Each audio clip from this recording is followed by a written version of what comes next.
Hi friends, welcome to for the geeks. इस video में मैं आपको Azure सर्टिफिकेशन के बारे में बताऊंगा जो मैंने रिसेंटली लिया है। और AZ400 सर्टिफिकेशन लिया है, वो बेसिकली डेवऑप्स का सर्टिफिकेशन है।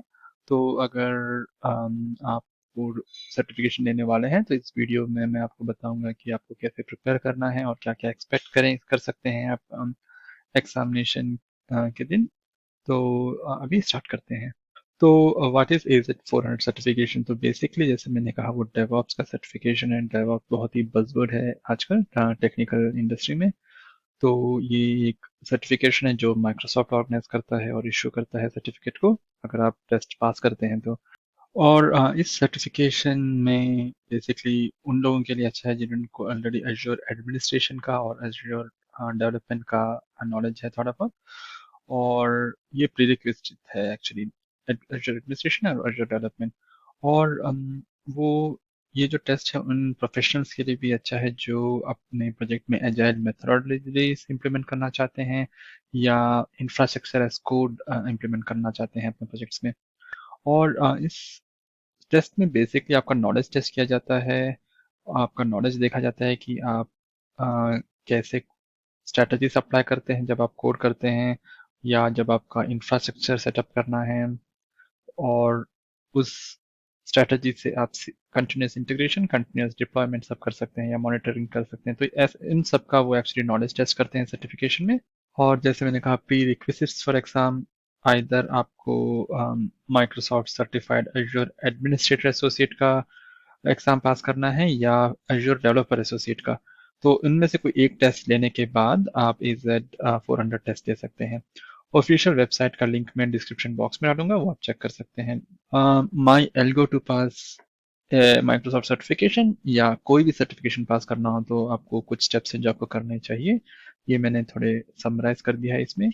तो सबसे पहली बात, आपको माइक्रोसॉफ्ट की वेबसाइट पे जाना है। ऑब्वियसली आप इस केस में माइक्रोसॉफ्ट अगर सर्टिफिकेशन ले रहे हो तो ये लिंक मैं डिस्क्रिप्शन बॉक्स में डालूंगा। जो भी आप सर्टिफिकेशन लेने जा रहे हैं उसको सर्च कीजिए। इसके बाद स्किल मेशर सेक्शन है वहाँ, तो आप देख सकते हैं कि क्या क्या स्किल्स मेशर होते हैं उस टेस्ट में। उसके बाद आप एग्जाम को बुक कर सकते हैं।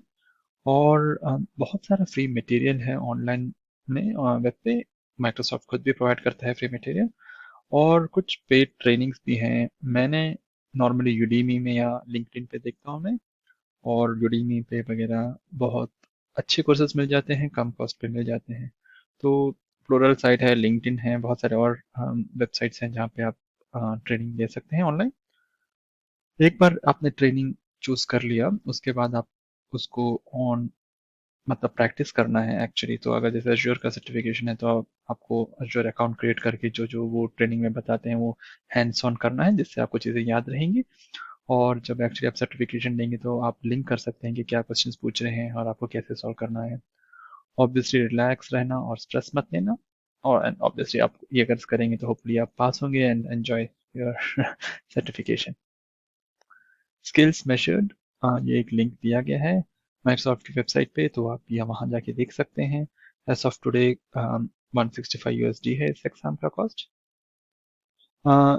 Skills measured and cost of exam again. तो जब आप टेस्ट दे देते हैं तो आपको एक रिपोर्ट मिलता है। ये जो रिपोर्ट का स्क्रीनशॉट मैंने डाला है यहाँ, और इन्होंने बताया गया है कि क्या क्या सेक्शंस मुझसे पूछे गए थे। तो देख सकते हैं हम, development and instrumentation strategy, site reliability engineering, security and compliance plan, how to manage a source control, facilitate communication and collaboration, CI and CD। तो ये सेक्शंस हैं जो AZ400 में मुझसे पूछे गए थे और ऐसे मैंने इसको परफॉर्म किया। और अगर आप एग्ज़ाम कहाँ ले रहे हैं उसके बारे में जानना चाहते हैं तो मैंने पियर्सन एग्जामिनेशन सेंटर पे लिया। वो ऑर्गेनाइज करते हैं ऐसे सर्टिफिकेशंस, मेलबर्न में लिया मैंने ये। तो जब आप शेड्यूल करेंगे अपना एग्जाम तो आपको ऑप्शन दिया जाएगा कि कहाँ कहाँ पियर्सन सेंटर्स हैं या कहाँ कहाँ सेंटर्स हैं आपके लोकेशन के बेसिस पे, तो आप चूज कर सकते हैं। मैंने मेलबर्न CBD में लिया था।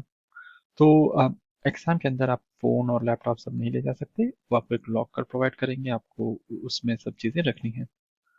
और जब आप आते हैं तो आपको आपका फोटो लिया जाएगा, आपको सिग्नेचर करना है, चेक इन टाइम और वो सब। तो मैं अप्रॉक्सीमेटली कहूँगा कि आप 15 मिनट्स पहले पहुंचे टेस्ट से।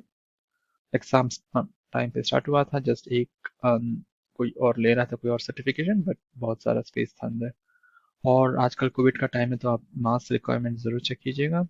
और मेरे केस में मुझे वैक्सीनेशन सर्टिफिकेट दिखाना पड़ा था, तो मैंने अपना जो सर्टिफिकेट है दिखाया उनको, क्यूआर कोड स्कैन किया और सर्टिफिकेशन दिखाया, वैक्सीनेशन सर्टिफिकेट दिखाया। एग्ज़ाम का ड्यूरेशन 140 मिनट्स है और उसमें फर्स्ट 20 मिनट सर्वे का है, तो उसमें आपसे जनरल इन्फॉर्मेशन पूछते हैं कि आपने कितना अज्योर पे काम किया है। आई डोंट थिंक कि अगर उन आंसर्स के बेसिस पे आपके क्वेश्चन इजी या कुछ टफ होते हैं, ऐसा कुछ नहीं है। वो एक नॉर्मल सर्वे है, आपसे वो पूछते हैं। तो जो एक्चुअल एग्जाम है वो 120 मिनट्स का है और 64 क्वेश्चंस होते हैं उसमें, और पास स्कोर 700 है। वो कैसे डिस्ट्रीब्यूट करते हैं pass score, I am not really sure, मगर आप ये लिंक चेक कर सकते हैं माइक्रोसॉफ्ट की वेबसाइट पे। हाँ, ये लिंक भी मैं डिस्क्रिप्शन, जितने भी लिंक्स हैं मैं सब डिस्क्रिप्शन बॉक्स में डालूंगा। और जैसे मैंने कहा 64 क्वेश्चंस थे और पहले सेक्शन में 55 क्वेश्चंस थे और approximately 10 drag and drop and multiple choice questions थे। तो जस्ट फॉर इन्फो की मतलब मल्टीपल चॉइस में वो बताते हैं कि आउट ऑफ 4 2 आर करेक्ट, और आपको दो सेलेक्ट करने हैं। और ड्रैग एंड ड्रॉप हमें मोस्टली आपको सीक्वेंस में सेटअप करना पड़ता है कि किसी किसी क्वेश्चंस में आपको ऑप्शन दिया जाएगा, आपको करेक्ट जगह ड्रैग करके ड्रॉप करना है आंसर को। तो अप्रोक्सीमेटली वैसे क्वेश्चंस 10 थे, बाकी सब 45 क्वेश्चंस सिंगल चॉइस आंसर्स थे। और 45 55 में से अराउंड 45 टू 46 क्वेश्चंस आप रिव्यू कर सकते हैं बाद में, तो आप सेलेक्ट करते जाइए और फाइनली सबमिट करने से पहले आप रिव्यू कर सकते हैं। अराउंड 10 क्वेश्चंस आप रिव्यू नहीं कर सकते, तो आपने एक बार सेलेक्ट कर दिया तो आप उसमें वापस नहीं आ सकते हैं। पर बाकी 45 टू 46 क्वेश्चन जहाँ तक मुझे याद है आप रिव्यू कर सकते हैं और वापस आ सकते हैं सबमिट से पहले। सेक्शन 2 में 9 क्वेश्चंस थे, उसमें दो केस स्टडीज थी। तो पहले केस स्टडीज में 4 क्वेश्चंस थे और दूसरे में 5। तो वो भी ड्रैग एंड ड्रॉप और मल्टीपल चॉइस लेवल क्वेश्चन थे। तो अगर आप वंडर कर रहे हैं कि if you can take a break, of course you can, but time नहीं स्टॉप होता है। मतलब अगर आप ब्रेक लेके जाते हैं तो टाइम आपका वेस्ट होगा, तो आपको उस हिसाब से प्लान करना है। मगर आप ऑब्वियसली आपको अगर ब्रेक लेना है तो आप ले सकते हैं। कोई टेक्निकल इशू आए तो आप हेल्प मांग सकते हैं। मेरे केस में जब मैं ऑलमोस्ट सर्टिफिकेशन ख़त्म कर रहा था तो अम, एक टेक्निकल इशू हुआ, मेरा सिस्टम हैंग हुआ। तो मैंने जो वहाँ पे सेंटर पे थे उनको बोला और उन्होंने आके हेल्प किया, और मेरा क्वेश्चन जो है मतलब वहीं से स्टार्ट हुआ जहाँ पे मेरा सिस्टम लॉक हुआ था। तो it is something you can look at. मतलब आपको पैनिक नहीं करना है, अगर ऐसा कुछ होता है तो आप हेल्प मांग सकते हैं। पास इंफॉर्मेशन जैसे ही आप सबमिट करते हैं, सब रिव्यू करने के बाद और सब फीडबैक देने के बाद सबमिट करते हैं, तो रिजल्ट इमीडिएटली डिक्लेयर होता है और वो बताते हैं आपने कितना स्कोर किया, और हर एक सेक्शन में आपने कितना अच्छा किया या कितना बुरा किया वो बताते हैं, जिससे आपको वीकनेस और अपने स्ट्रेंथ्स पता चले। तो ये था मेरा एक्सपीरियंस सर्टिफिकेशन के बारे में। होप आपको ये पसंद आया होगा वीडियो। और अगर आपको कुछ क्वेश्चन हैं तो कमेंट सेक्शन में ज़रूर डालिएगा, और अगर आप सर्टिफिकेशन ले रहे हैं तो आपको good luck. Thanks for watching. Bye bye. Take care.